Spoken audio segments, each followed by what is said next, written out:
John. We got a telegram from some lady friend of yours, a Bonnie something or other. Something you ain't telling me? Bonnie McFarlane. She's a friend.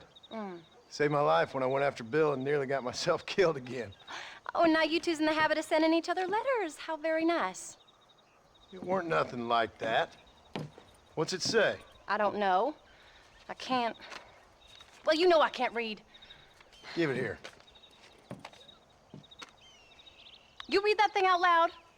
I ain't hiding nothing. Dear Mr. Marston, stop. Need corn sacks. Stop. Emergency. Stop. Weevils and moths ate entire county supply. Stop. Can you help? Not exactly the most romantic request now, is it? I guess not. She saved your life, you say?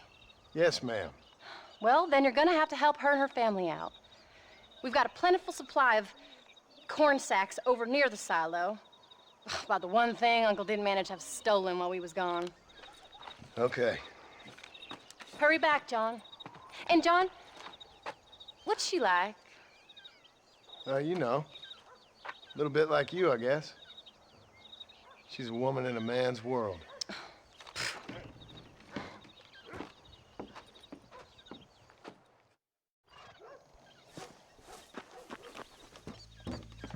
John, wait! Maybe I should meet this McFarlane woman. What are you waiting for? We better hurry.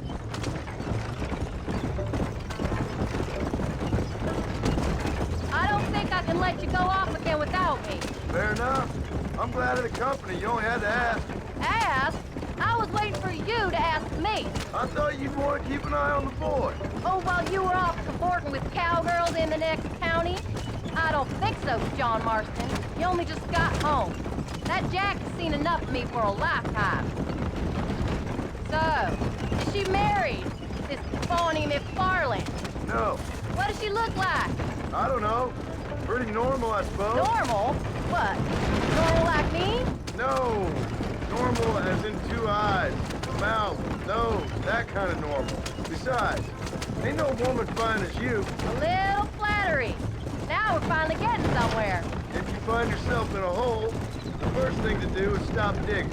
Another pearl of wisdom from John Marston. I sure do miss those. I never took you for the jealous type, Abigail. I ain't jealous so much as curious. You heard what she wrote. It's just some corn. She saved my life, and she was decent enough to me, so I owe her this much at least. How did she save your life anyway? She found me half dead on the side of the road and took me to the doctor. Most folks would have left me there. Half dead from what? Bill didn't take so kindly to me visiting unannounced. Bill never did like surprises. How was he? Same as he was when we left. Angry and dumb. Taking his revenge out on the world. People down there was really scared of him. Of Bill? You gotta be kidding me. He was only frightening if he was afraid of dumb fools. Bill weren't so bad, but when Dutch went crazy, Bill took it hard. For a while, we all thought we'd found something right. Better way to live, but it was just a lie. So you saw before they did. Maybe. But there was still kind of a family. A family that left you for dead. You knew the truth, John, and they hated you for it. Where did they take you? Who? Those government bastards. Where did they hold you and Jack? I ain't sure. They get their eyes covered there and back. Can't have been too far from here, though. They treat you right? It ain't the first time I've had a gun to my head, John. You're forgetting your marriage proposal. Very funny.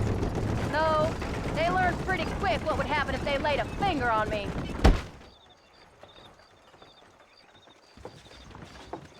You came. Thank you so much. We lost the entire harvest. Miss McFarlane, I'd like you to meet my wife, Abigail. Oh, ain't you quite the gentleman all of a sudden? It's a pleasure to meet you, Mrs. Marston. Likewise. Thank you for saving my husband's life, and for teaching the miserable goat some manners, among other things. I didn't teach him anything. I know better than to try to change a man. You should meet my father. Oh, people can change, Miss McFarland. John and I have to believe that more than anybody. This is a decent first harvest for you, John. You should be proud. That's good land you got there. How are you feeling, Mrs. Marston? From what your husband told me, it must have been awful for you. I've been through worse, and I knew he'd be back before too long. He can't cook a meal to save his life. Abigail, in my darkest hours, when I was most homesick, just the thought of one of your rat meat stews kept me pushing forward. Well, about as amusing as a weeping saddle sore, ain't he, Miss McFarland? If you're gonna start yammering about women's work, John, I'd say you might be in the wrong company. I'd say so, too. I never felt so outnumbered.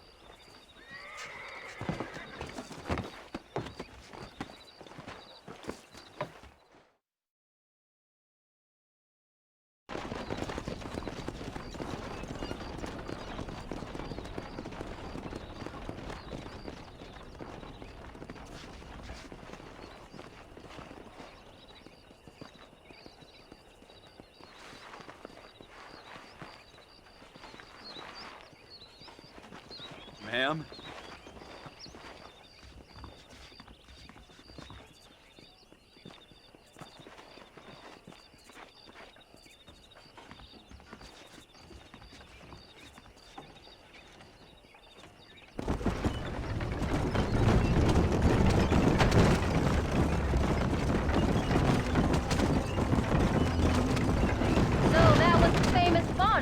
That was her, all right. She's pretty. She's normal, like I said. Well, you always wanted to be a rancher. I'd have thought she'd be just your thing. The perfect rancher's wife, if I ever saw one. I already got a rancher's wife. I'm only teasing. I like her, and I'm glad she saved your life. Most of the time, anyways. The McFarlands are good people. She did blush better than a shepherd's sunset when she saw you, though. I have that effect on women. You clearly had one too many blows to the head. You ain't wrong about that, Mrs. Marston. That's quite a ranch they got there. That'll be us someday. As soon as we get back on our feet. I don't know, John. How many times can we start again? An outlaw and a working girl. We ain't exactly farmers. We are now. Forget that life. It's over. Do you really believe that? We have to. It's the only way we'll ever have a future. The life we led, that doesn't go away. It's never over. You think those government men are just gonna leave us alone now? The old gang's dead. I did what they asked. And that's it? A life of crime forgiven? We're back together, ain't we? Until they decide you owe them something else. Sometimes I think I was the stupid one for believing I could get out. Maybe Dutch, Bill, and Javier were just being honest with themselves. You ain't perfect, John, and I sure ain't. But better than they are, than they were. Maybe we can't change, but we gotta try, for Jack's sake. Even if we have to start again 100 times. It's better than going back to what we were. How's Jack doing? Angry, upset. He's been through a lot. I hope he's gonna be all right. It's gonna take time. For a while, his world was safe, normal even. Then it got turned upside down again. He ain't saying much about it. I've tried to talk to him, but how do you explain any of this?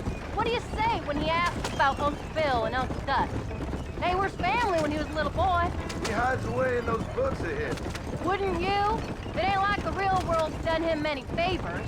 He's just been kidnapped. He grew up with the gang. That's no life for a boy.